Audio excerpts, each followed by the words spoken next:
E para falar sobre a medida provisória editada pelo governo federal, que trata da regulamentação do trabalho de jovens no país e o funcionamento do comércio aos domingos, eu estou recebendo a auditora do trabalho, Mônica Damos. Muito bom dia, Mônica. Bom dia, Eduardo. É uma satisfação estar aqui.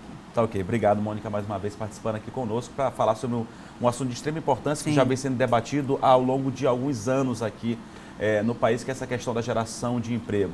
Vamos conversar sobre essa questão desse projeto de tentativa de inserção de jovens no mercado de trabalho. O que muda e qual a expectativa que você vê nessa questão de contratação de jovens? Isso. Ontem nós tivemos a medida provisória 905, que estabelece, ela é uma medida provisória grande, que ela tem duas... Ela é bem abrangente, Ela é né? bem abrangente, exatamente. Ela tem duas grandes frentes. A primeira frente é criar o contrato de trabalho verde e amarelo, que tem justamente esse objetivo de estimular a contratação de jovens entre 18 e 29 anos, o primeiro emprego formal de jovens entre 18 e 29 anos.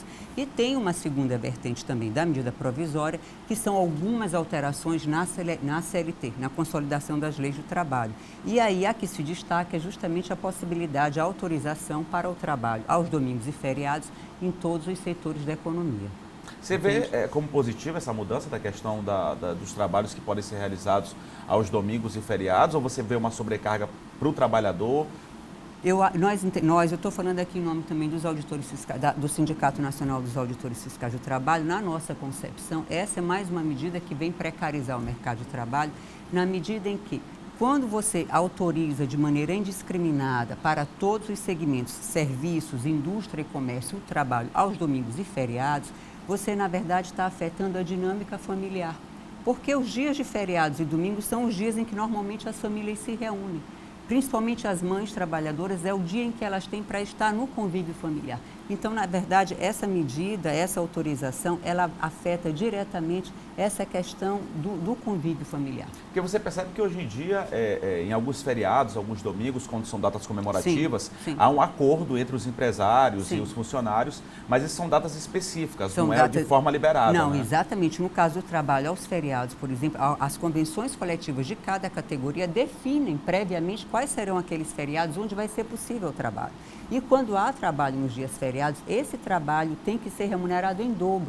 O trabalhador tem direito a receber aquele trabalho como hora extra de 100%, a não ser que a empresa conceda um outro dia de folga. Com a aprovação dessa mudança, ele vai perder esse benefício, Com a aprovação, não. Né? Ele vai ter que... O trabalho fica previamente autorizado, mas de qualquer maneira, caso ele trabalhe no feriado, ele tem que ter o recebimento de hora extra 100%, ele tem que receber aquele dia como trabalho em dobro, ou então ele tem que ter um outro dia para compensar, uma folga compensatória daquele trabalho feriado. Agora, em relação a essa questão dessa medida usada, 1.800.000 jovens que devem ser inseridos, pelo menos dentro da previsão, uma expectativa, uma estimativa, nos próximos 3 anos, 1.800.000 jovens de 18 a 29 anos de idade. Como é que vocês têm analisado esse número e essa entrada, essa inserção desse público no mercado de trabalho? Olha, para nós, para o Sindicato Nacional, a questão da geração de emprego é, antes de tudo, uma questão de crescimento econômico. É isso que nós entendemos na nossa concepção que está faltando. É uma política nacional consolidada, intensa, consistente, direcionada para a criação de trabalho, para a criação de postos de trabalho. Já que isso não acontece, nós temos algumas medidas como essa que podem, de fato, facilitar a geração de postos de trabalho, mas na nossa concepção isso não vai ter um impacto significativo. Agora, quais são os aspectos gerais desse programa?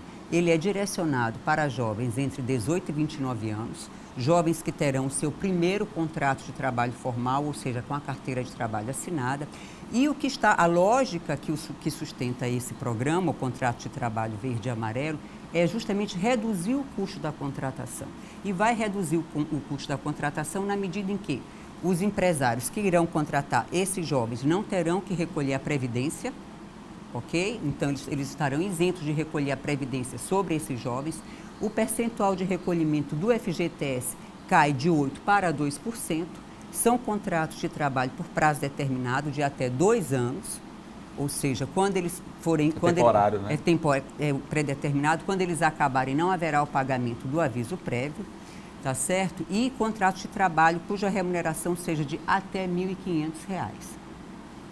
Nós entendemos, na nossa concepção, ele vai o que? Ele vai facilitar. Aquele empresário que já está pensando em contratar mais empregados, porque o seu negócio já está crescendo, ele já está vendo a sua demanda ampliar, ele vai facilitar a contratação, mas nós não entendemos que ele tenha esse poder de gerar novos postos de trabalho, porque na verdade o empresário só contrata na medida que ele tem uma expectativa de que haja demanda para o seu negócio e que esse aumento da demanda justifique novas contratações. Essa é a lógica. E claro, da obviamente, economia. Pensando também na lucratividade, isso é óbvio também. Exatamente, Né? porque Isso é de qualquer maneira, muito bem, isso que você falou, ainda que ele tenha custos reduzidos, ele vai ter custos, ele vai ter que pagar o salário desses trabalhadores, ele vai ter que pagar o vale-transporte, entende? Então, ele só vai contratar na medida que ele tem uma expectativa de lucro, e essa expectativa de lucro, ela só acontece quando a economia está crescendo. E aí é que falta realmente a política do governo na promoção dessas políticas de crescimento. Mônica, esse é um assunto certamente que rende um debate muito extenso, é um assunto novo e certamente a gente vai voltar a falar sobre esse assunto em outras oportunidades. Sem dúvida. É um tema muito extenso que rende muita discussão, mas eu gostaria de agradecer a sua participação no nosso quadro Trabalho e Emprego. Mônica Damos, conversamos aqui, auditora do trabalho. Muito obrigado. Obrigada.